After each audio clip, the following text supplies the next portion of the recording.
जय माँ काली। नमस्कार दर्शक बंधु, मातृशक्ति ओडिया चैनल को आपण मानक स्वागत। आज भिडियोटी प्रभु हनुमान एक चमत्कारी संकट मोचन मंत्र विषय कहबी, जार प्रयोग करें आपण जीवन में जिते बड़ संकटमय परिस्थिति देखा दे ना कहीं ताहा अचिर दूरे जाए। आसतु जानिबा से मंत्रटी।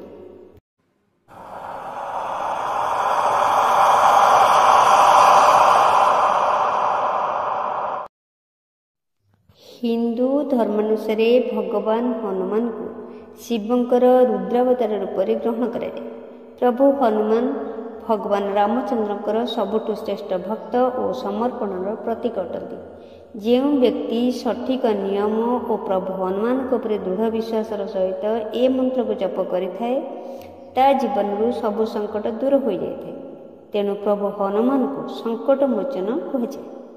आपण जीवन में जिते बड़ विपद देखा देता ना कहीं एपरिक जदि आप शत्रु भय लगी रोथे, असाध्य बेमारी आप पीड़ित था, आपण मृत्युवत पीड़ा भोगु था, एपरिक जम जदि आप सामना को आसी पहुँच जाए तेज ए मंत्र जप करने द्वारा जम आपंकर किसी क्षति घटाई पार था। तेज आसतु से शक्तिशाली प्रभावशाली मंत्र विषय जान। जप मंगलवार दिन ही आरंभ कर सकाळु स्नानादि कर्म समापन करी लाल आसन उपरे प्रभु पंचमुखी हनुमान मूर्ति बा फोटो को स्थापन करी शुद्ध घी दीप जलाई रुद्राक्ष माल यही मंत्र को 11 थर किंबा 1 माला जप करंतु। देखिबे आपण 100% फल पाइबे। ए मंत्र उच्चारण मात्रे सबु संकटर अंत घटिबो।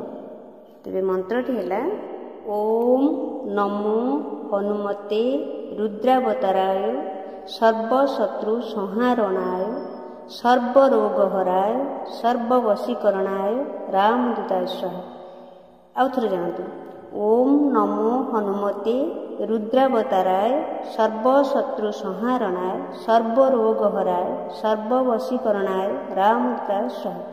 यही मंत्र उच्चारण मात्रे आपणकर जीवन सबु संकट दूर हो।